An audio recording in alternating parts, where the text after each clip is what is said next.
어머니, 솔직히 말씀드릴게요. 며느리 미영이의 목소리는 차가웠습니다. 부엌에서 설거지를 하던 시어머니 박순이는 손을 멈췄어요. 뭔 소리니, 미영아? 순이는 불안한 마음으로 며느리를 바라봤습니다. 미영이의 표정이 평소와 달랐거든요. 여긴 이제 제 집이에요. 제가 집주인이라고요. 미영이는 팔짱을 끼고 당당하게 말했어요. 순이는 그 말을 듣고 숨이 막혔습니다. 미영아, 그게 무슨... 어머니도 이제 눈치 좀 보세요. 언제까지 우리 신혼부부가 시부모 눈치 보며 살아야 해요?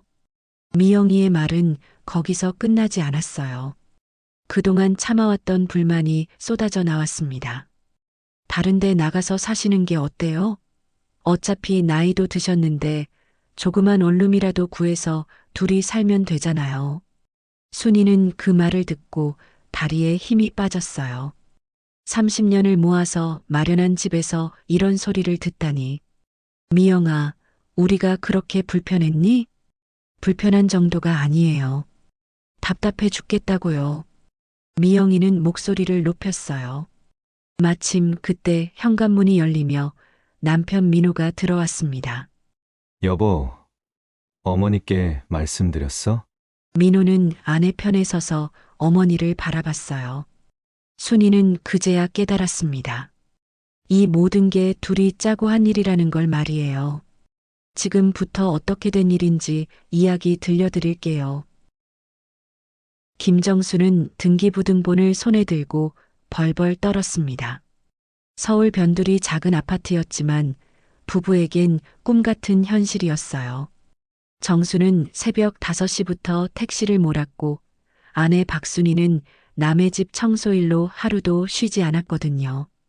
30년을 그렇게 살았습니다. 아들 민호가 태어났을 때도, 딸 은정이가 결혼해서 미국으로 이민 갔을 때도 단 한 번도 여행 한 번 가지 못했어요. 순이는 겨울에도 보일러를 아껴 두꺼운 이불을 덮고 잤고 정수는 담배도 끊었습니다. 점심값을 아끼려고 도시락을 싸가지고 다녔죠. 그때는 아파트 한 채 마련하는 게 하늘의 별 따기였어요. 1990년대 후반 외환위기 직전까지만 해도 부동산 값은 치솟기만 했거든요. 정수는 밤늦게 돌아와서도 부업으로 대리운전을 했어요. 순이는 새벽 5시에 일어나 김치 공장에서 일하고 오후엔 동네 카페 청소까지 했습니다. 민호는 어느 날부터 집에 올 때마다 부모를 은근히 압박했어요. 어차피 이 집도 나중엔 자신의 몫이 된다며 왜 굳이 대출이자를 내며 고생하느냐는 식이었죠. 며느리 미영이도 옆에서 맞장구를 쳤습니다. 시댁이 가난하다고 친정에서 핀잔을 듣고 있다며 넌지시 불만을 토로했어요. 정수는 밤새 뒤척였습니다. 과연 이게 진짜 효도의 방식일까요? 자식을 위해 평생 모은 재산을 내어주는 게 부모의 도리일까요? 순이도 마찬가지였어요. 하지만 결국 부모 마음이었습니다. 자식이 힘들어하는데 어찌 외면할 수 있겠습니까? 이런 이야기가 마음에 와닿으신다면 구독과 좋아요 부탁드려요. 어느 토요일 오후 정수는 마침내 결심했습니다. 은행 적금을 모두 해약하고 남은 대출금을 일시불로 정리했어요. 그리고 민호에게 말했습니다. 집 명의를 넘겨주겠다고요. 민호는 그제야 환한 미소를 지었어요. 미영이도 시아버지 손을 붙잡으며 고마워했습니다. 하지만 정수는 왜 이렇게 마음이 허전할까요? 순이도 마찬가지였어요. 뭔가 잘못된 선택을 한 것 같은 기분이었습니다. 30년 동안 손톱 밑 가시 빼가며 모은 집인데 왜 이렇게 남의 일 같을까요? 집안 분위기는 확연히 달라졌습니다. 민호와 미영이는 앞으로의 계획을 짜기 시작했어요. 어느 벽을 허물 것인지, 어떤 가구를 새로 살 것인지 연신 이야기했습니다. 정작 정수와 순이는 그 대화에서 소외됐어요. 마치 세입자가 된 기분이었습니다. 밤늦게까지 부부는 조용히 앉아 있었어요. 정수는 창밖을 바라보며 한숨을 내쉬었습니다. 이제 정말 이 집의 주인이 아니라는 생각이 들었어요. 순이는 부엌에서 설거지를 하며 눈물을 훔쳤습니다. 왜 이렇게 서글플까요? 이렇게 집을 물려준 게 정말 옳은 일이었을까요? 정수는 불안한 마음으로 밤잠을 설쳤습니다. 등기소 앞에 선 정수의 손은 계속 떨렸습니다. 평생 모은 재산을 아들에게 넘겨주는 순간이었어요. 순이는 옆에서 남편의 팔을 붙잡았습니다. 둘 다 긴장한 게 역력했죠. 이 선택이 정말 옳은 일인지 마지막까지 확신이 서지 않았거든요. 민호와 미영이는 일찍부터 와서 기다리고 있었어요. 미영이는 평상시 쓰던 가방을 들고 있었고, 민호는 회사에서 받은 시계를 차고 있었습니다. 둘 다 약간 들떠 보였어요. 정수는 그런 모습을 보니 왠지 모르게 불안했습니다. 등기소 직원이 서류를 검토하며 절차를 설명했습니다. 소유권 이전 등기, 명의 변경, 각종 세금 문제까지 복잡했어요. 정수는 그동안 모르고 있던 사실들을 알게 됐습니다. 집을 물려주는 것도 이렇게 돈이 많이 드는 줄 몰랐거든요. 취득세만 해도 상당한 금액이었어요. 정수는 또다시 적금을 해약해서 그 돈을 마련했습니다. 아들에게 집을 물려주려고 오히려 자신이 더 많은 돈을 써야 하는 아이러니한 상황이었죠. 이럴 줄 알았다면 처음부터 하지 않았을 텐데요. 도장을 찍는 순간 정수는 가슴이 먹먹했습니다. 30년의 세월이 한순간에 지나가는 것 같았어요. 새벽 5시에 나가서 밤늦게 들어오던 날들, 겨울에 보일러를 아끼며 떨던 추위, 한 끼라도 더 아끼려고 도시락을 싸던 순이의 손길까지 모든 게 주마등처럼 스쳐갔습니다. 순이는 화장실에 다녀온다며 자리를 비웠어요. 사실은 눈물을 참을 수 없었기 때문이었습니다. 거울을 보며 눈물을 닦는 순이의 마음은 복잡했어요. 기쁜 마음과 서운한 마음이 뒤섞여 있었거든요. 정말 이게 자식을 위한 올바른 선택일까요? 등기가 끝나고 나서 민호는 아버지에게 말했습니다. 이제 걱정 마시라고, 자신이 끝까지 모시겠다고요. 하지만 그 말이 왜 이렇게 공허하게 들릴까요?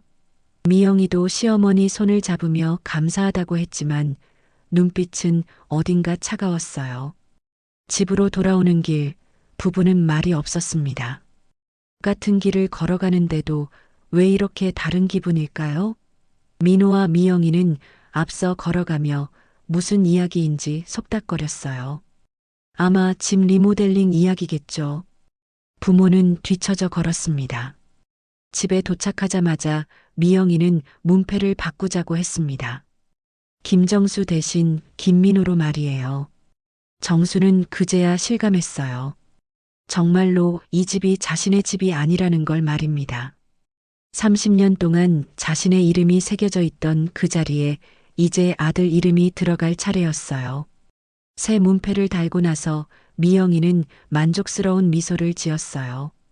민호도 뿌듯해했습니다. 하지만 정수와 순이는 마치 남의 집에 온 것 같은 기분이었어요. 아직 이사도 안 했는데 벌써 이런 기분이라니, 앞으로는 어떻게 될까요? 그날 밤 정수는 잠이 오지 않았습니다. 30년 동안 자신의 이름이 박혀있던 문패가 사라진 게 이렇게 서글픈 줄 몰랐어요. 순이도 마찬가지였습니다.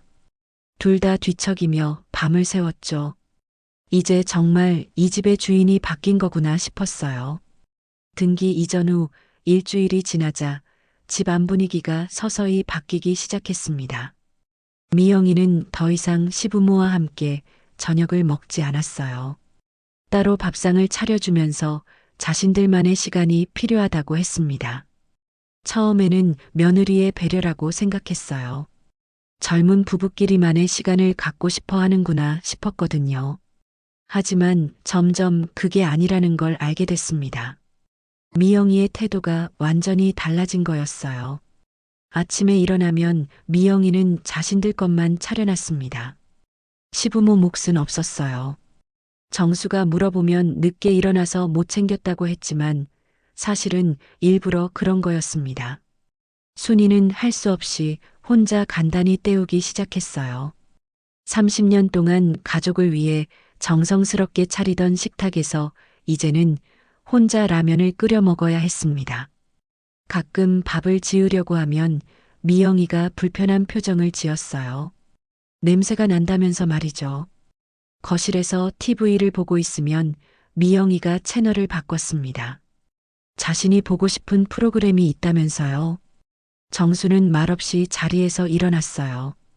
이제 거실도 자신의 공간이 아니라는 걸 느꼈거든요. 예전에는 뉴스라도 편안하게 볼 수 있었는데 말이에요. 민호는 그런 아내의 행동을 보고도 아무 말하지 않았습니다. 오히려 부모에게 잔소리를 늘어놨어요. 나이 들었으니 일찍 자라고 젊은 사람들 시간에 맞춰 살라고 했죠. 예전 같으면 상상도 못할 말이었어요. 어릴 때 자신을 그렇게 키워준 부모에게 하는 말이 아니었습니다. 순이는 설거지를 하다가 그만 그릇을 깨뜨렸습니다. 미영이는 즉시 달려와서 소리를 질렀어요. 그 그릇이 얼마나 소중한 건지 아느냐며 화를 냈습니다. 사과하는 순이를 보며 민호도 한마디 거들었어요. 조심성이 없다면서 말입니다. 순이는 그 말을 듣고 가슴이 무너졌어요. 그날부터 순이는 부엌일을 거의 하지 못했어요. 미영이가 자신이 직접 하겠다며 시어머니를 내보냈거든요. 실수할까봐 걱정된다는 이유였지만 사실은 간섭받기 싫어서였습니다. 순이는 30년 동안 지켜온 부엌에서 쫓겨난 셈이었어요. 정수는 점점 집에서 설 곳을 잃어갔어요. 거실도 부엌도 심지어 베란다까지 미영이의 영역이 됐습니다. 빨래를 널다가도 눈치를 봐야 했고 화초에 물을 주려고 해도 간섭받았어요. 자신이 기르던 화초인데도 말이죠. 어느 날 저녁 정수와 순이는 자신들 방에서 간단한 죽으로 저녁을 때웠습니다. 미영이가 냉장고 음식을 함부로 건드리지 말라고 했거든요. 30년 동안 자신들이 채워넣던 냉장고인데 이제는 허락받고 열어야 하는 신세가 됐어요. 민호는 부모가 방에서 간단히 식사하는 걸 보고도 아무렇지 않았습니다. 오히려 젊은 부부의 프라이버시를 존중해주는 거라며 고맙다고 했어요. 정수는 그 말을 듣고 가슴이 무너지는 것 같았습니다. 이게 정말 자신이 바란 효도일까요? 밤마다 부부는 속삭이듯 이야기했어요. 이게 정말 자신들이 바란 효도일까요? 집을 물려줬더니 오히려 더 서러운 신세가 된 것 같았습니다. 순이는 눈물을 흘리며 말했어요. 우리가 진짜 이 집의 가족이 맞는 건지 모르겠다고요. 벽 너머로 들려오는 민호와 미영이의 웃음소리가 더욱 서글펐습니다. 정수가 감기에 걸려 며칠째 알아눕자 상황은 더욱 심각해졌습니다. 순이는 남편을 위해 죽을 끓여주려고 했지만 미영이가 부엌 사용을 막았어요. 냄새가 난다면서 자신들 식사에 방해된다고 했습니다. 할 수 없이 순이는 편의점에서 죽을 사왔어요. 30년 만에 처음으로 남편에게 사서 온 음식을 먹이게 됐습니다. 정수는 그 죽을 먹으며 눈물을 흘렸어요. 자신의 집에서 이런 취급을 받을 줄은 꿈에도 몰랐거든요. 예전에는 순이가 정성스럽게 끓여준 따뜻한 죽을 먹을 수 있었는데 말이에요. 순이도 남편 옆에서 조용히 울었습니다. 아픈 남편을 제대로 돌봐줄 수도 없는 신세가 됐으니까요.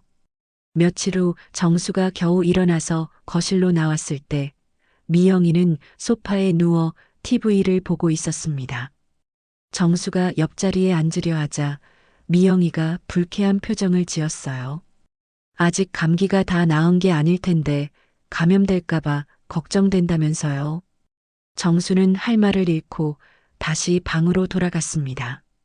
그날 오후 순이가 세탁기를 돌리려고 했는데 미영이가 말렸습니다. 자신이 빨 옷이 있다면서 나중에 하라고 했어요.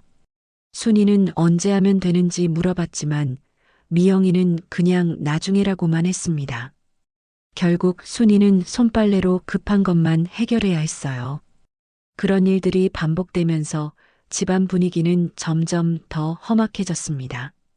미영이는 시부모를 아예 짐짝 취급하기 시작했어요. 민호도 아내 편만 들었습니다. 부모보다는 아내가 더 중요해 보였어요. 저녁 때가 되어서야 결정적인 사건이 터졌어요. 순이가 화장실 청소를 하다가 미영이의 화장품을 실수로 떨어뜨린 거였습니다. 비싼 파운데이션이 바닥에 떨어져 깨졌어요. 순이는 당황해서 급히 닦아내려 했지만 이미 늦었습니다. 미영이는 그것을 보자마자 폭발했습니다. 얼마나 비싼 건지 아느냐며 소리를 질렀어요. 순이는 사과하며 새 걸 사드리겠다고 했지만 미영이는 들을 생각도 안 했습니다. 그동안 참았던 불만이 터져나왔어요. 시어머니가 이런 식으로 계시면 정말 곤란해요. 여긴 이제 제 집이에요. 제가 집주인이라고요.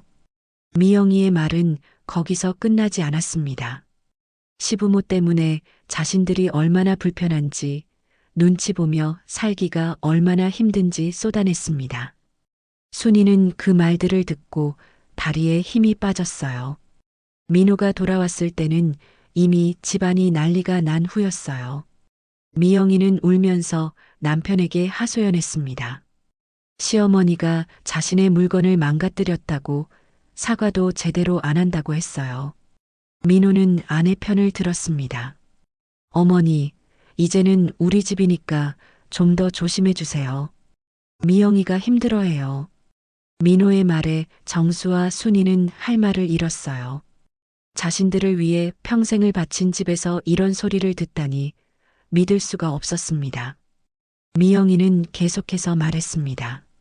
시부모가 계속 이런 식으로 나온다면 함께 살기 어렵다고요. 차라리 다른 데 나가서 살면 어떻겠느냐고 했습니다.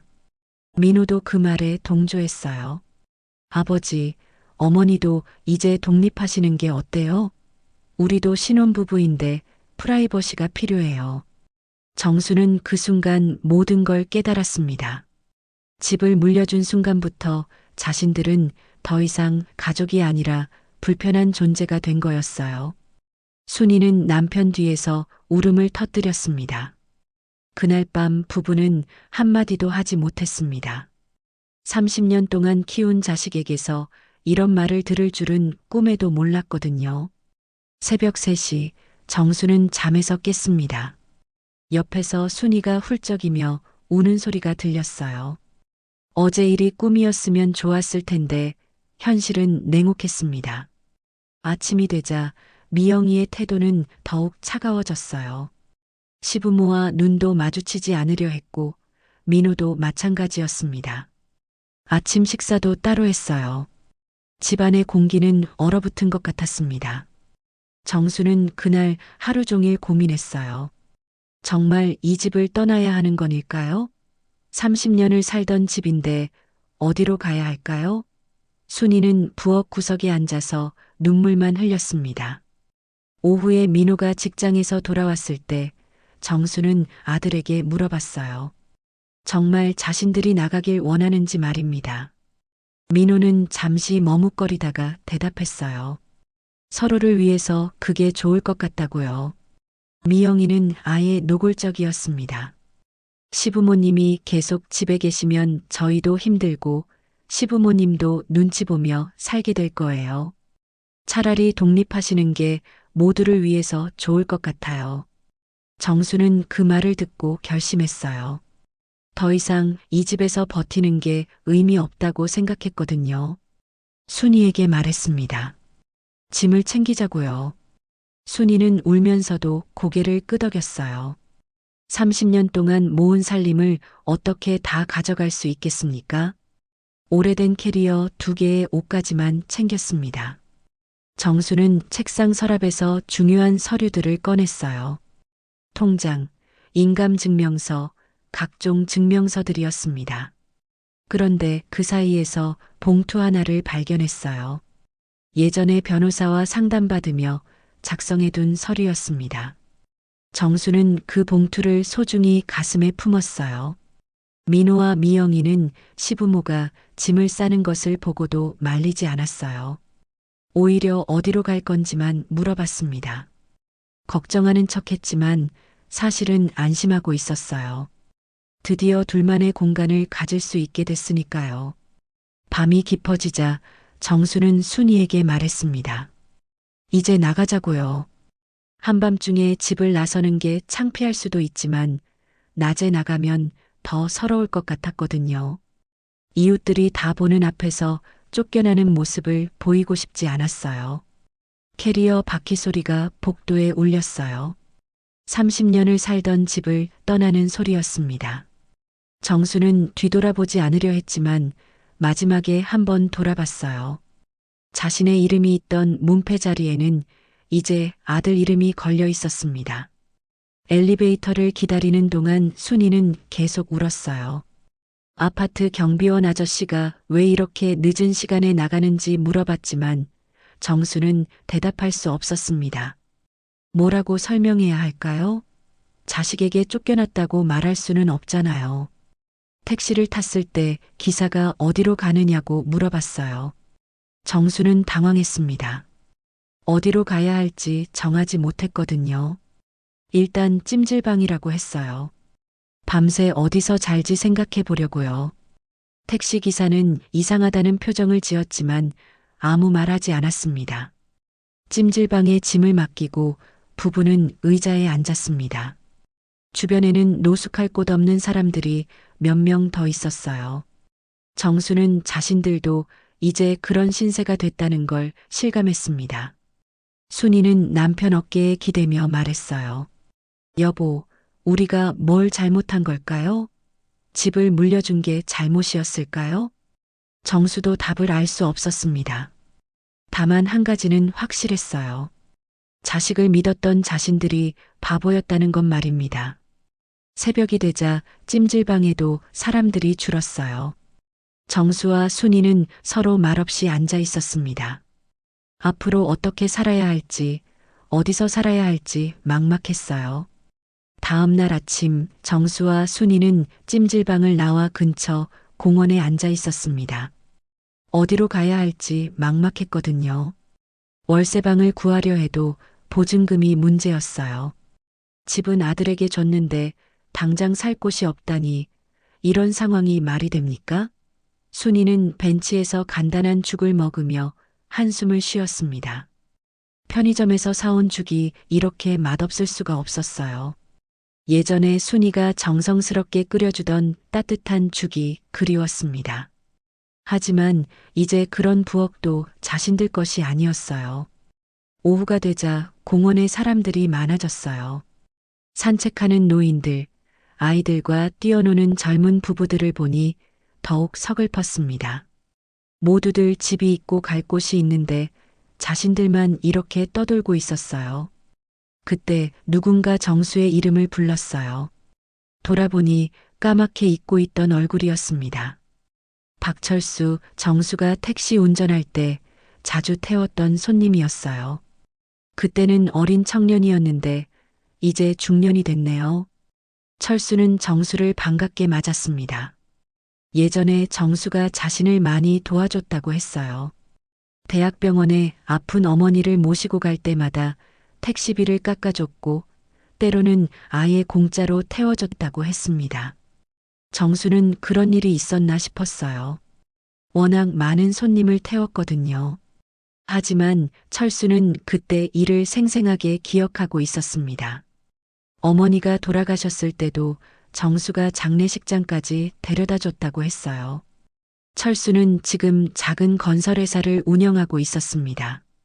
그때 정수의 도움으로 어머니 병간호를 제대로 할 수 있었고 덕분에 마음 편히 사업도 시작할 수 있었다고 했어요. 철수는 정수와 순이의 상황을 듣더니 깜짝 놀랐습니다. 집을 아들에게 줬는데 오히려 쫓겨났다니 말도 안 된다고 했어요. 당장 자신의 집으로 오라고 했습니다. 정수는 사양했어요. 이미 충분히 민폐를 끼쳤다고 생각했거든요. 하지만 철수는 고집했습니다. 예전에 받은 은혜를 갚을 때가 왔다면서 부모님이 돌아가신 후 집도 넓어졌다고 했어요. 철수의 집은 단독주택이었습니다. 작지만 깔끔하게 정리되어 있었어요. 철수는 2층 방 하나를 내주며 말했습니다. 필요한 만큼 머물라고 집세 같은 건 생각하지 말라고 했어요. 순이는 그제야 울음을 터뜨렸습니다. 자식보다 남이 더 따뜻하게 대해주니 감격스러웠어요. 정수도 목이 메었습니다. 세상에 아직 이런 따뜻한 사람이 있다는 게 고마웠거든요. 철수는 저녁까지 차려줬습니다. 정성스럽게 끓인 된장찌개와 집에서 담근 김치가 나왔어요. 정수와 순이는 며칠 만에 제대로 된 식사를 했습니다. 눈물이 나도록 맛있었어요. 식사를 하며 철수는 말했습니다. 요즘 자식들이 다 그렇다고 부모 은혜를 모른다고 했어요. 하지만 세상에는 분명 좋은 사람들이 더 많다고 희망을 잃지 말라고 했습니다. 그날 밤 정수와 순이는 오랜만에 포근한 잠자리에서 잤어요. 깨끗한 이불과 따뜻한 방에서 자니 꿈 같았습니다. 순이는 남편에게 말했어요. 살다 보니 정말 뜻밖의 천사를 만나게 되는구나. 며칠 후 철수는 정수에게 제안했습니다. 자신의 회사에서 일해보라고요. 나이는 들었지만 경험이 많으니 충분히 도움이 될 거라고 했어요. 정수는 고마워하며 받아들였습니다. 순이는 철수 집 살림을 도우며 지냈어요. 청소와 빨래, 간단한 요리까지 도맡아 했습니다. 철수는 그런 순이를 친어머니처럼 모셨어요. 정말 오랜만에 대접받는 기분이었습니다. 한 달이 지나자 정수와 순이는 완전히 새 생활에 적응했어요. 철수는 진짜 아들 같았고 이 집은 진짜 가족의 집 같았습니다. 그동안 민호네 집에서 느꼈던 소외감은 온데간데 없었어요. 어느 날 저녁 철수는 정수에게 진심을 털어놨습니다. 부모님이 돌아가신 후 혼자 살면서 얼마나 외로웠는지 이제 정수와 순이가 있어서 집이 따뜻해졌다고 했어요. 정수는 그 말을 듣고 깨달았습니다. 진짜 가족은 혈연이 아니라 마음으로 만들어지는 거라는 걸요. 자신을 낳아준 아들보다 은혜를 잊지 않는 남이 더 가족 같았습니다. 그때 정수는 가슴에 품고 온 봉투를 떠올렸어요. 이제 그 서류를 꺼낼 때가 온 것 같았습니다. 정수가 철수 집에서 지낸 지 2달이 지났을 때 뜻밖의 연락이 들려왔습니다. 국세청에서 직접 전화가 온 거예요. 정수 명의로 된 금융자산이 상당히 많다면서 재산 신고 확인을 위해 자료를 요청한다는 내용이었습니다. 동시에 민호에게도 연락이 갔나 봅니다. 얼마 지나지 않아 민호가 급하게 전화를 걸어왔어요. 목소리가 다급했습니다. 아버지가 가지고 있는 모든 자산 내역을 알려달라는 거였어요. 그동안 몰랐던 예금과 투자 자산들이 있다면서 왜 숨겨뒀느냐고 따졌습니다. 정수는 차분하게 대답했어요. 그런 건 이미 다 정리됐다고 걱정할 필요 없다고 했습니다. 민호는 당황했어요. 무슨 소리냐며 자세히 설명해달라고 했죠. 그때서야 정수는 가슴에서 소중히 간직해온 봉투를 꺼냈어요. 그 안에는 변호사 사무실에서 작성한 유언장이 들어 있었습니다. 집 등기를 넘기기 일주일 전에 몰래 작성해둔 거였어요. 유언장 내용은 이랬습니다. 부동산은 아들에게 주지만 그동안 모아둔 예금과 적금, 각종 투자 자산은 자신을 끝까지 돌봐주는 사람에게 상속한다는 것이었어요. 정수가 30년 동안 모은 금융 자산은 집값보다 훨씬 많았습니다. 각종 은행 적금, 주식, 펀드까지 합하면 상당한 금액이었어요. 민호는 그 사실을 전혀 모르고 있었습니다. 변호사는 그때 정수에게 조언했었어요. 집만 물려주고 나머지 재산은 따로 관리하는 게 현명할 거라고요. 정수는 그 조언을 받아들였어요. 유언장에는 구체적인 조건이 명시되어 있었습니다.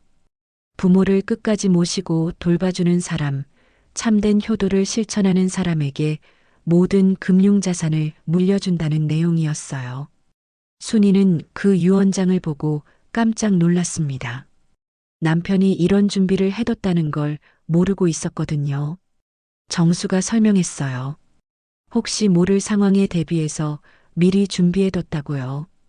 이제 상황이 명확해졌어요. 민호는 집은 얻었지만 정작 중요한 재산은 놓친 거였습니다. 그리고 그 재산은 지금 자신들을 진심으로 돌봐주는 철수에게 갈 예정이었어요. 정수는 철수를 불러서 사실을 털어놨습니다. 자신의 재산 상황과 유언장 이야기를 모두 말했어요. 철수는 놀라며 그런 큰 돈은 받을 수 없다고 했습니다. 너무 부담스럽다면서 사양했어요. 하지만 정수는 철수를 천천히 설득했어요.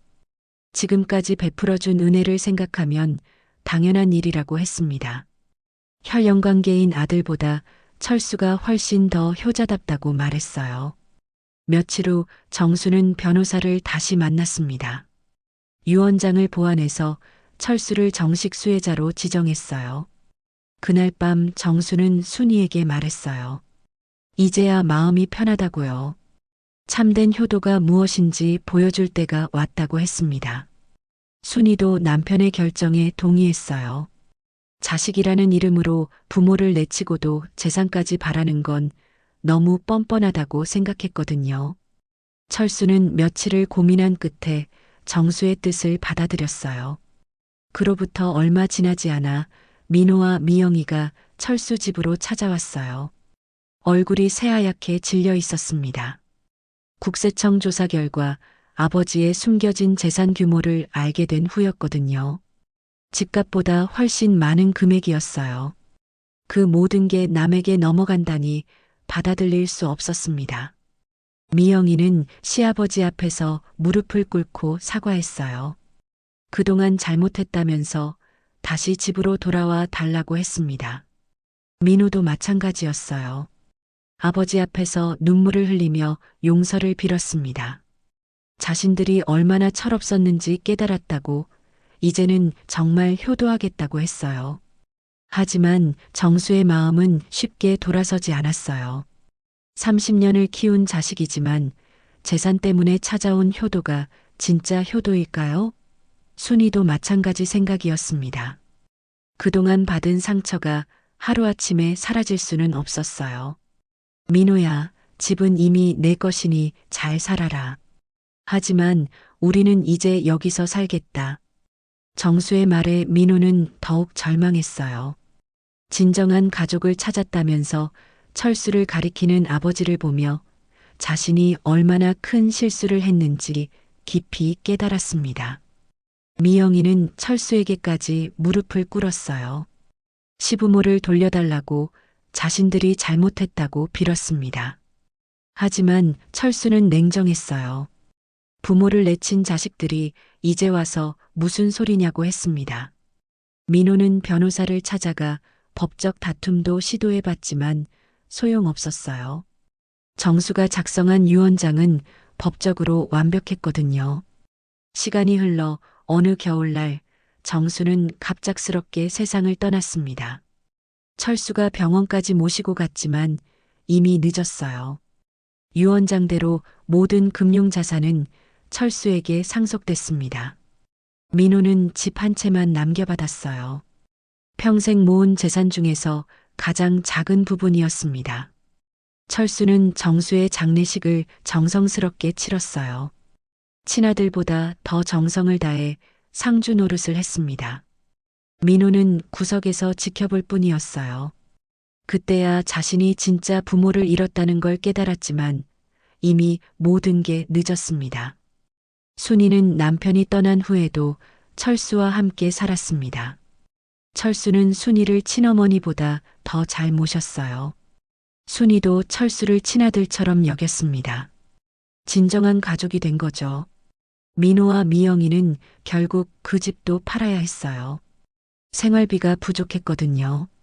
평생 모은 재산을 하나도 물려받지 못한 채로 말입니다. 그제야 부모의 소중함을 깨달았지만 이미 되돌릴 수 없는 길을 걸어버린 후였어요. 어느 날 민호는 철수 집 앞을 지나가다 창문 너머로 순이와 철수가 함께 웃고 있는 모습을 봤습니다. 자신이 받았어야 할 사랑을 남이 받고 있는 걸 보니 가슴이 찢어지는 것 같았어요. 하지만 이미 선택할 수 있는 길은 남아있지 않았습니다. 이런 교훈적인 이야기가 도움이 되셨다면 구독과 좋아요로 응원해주세요.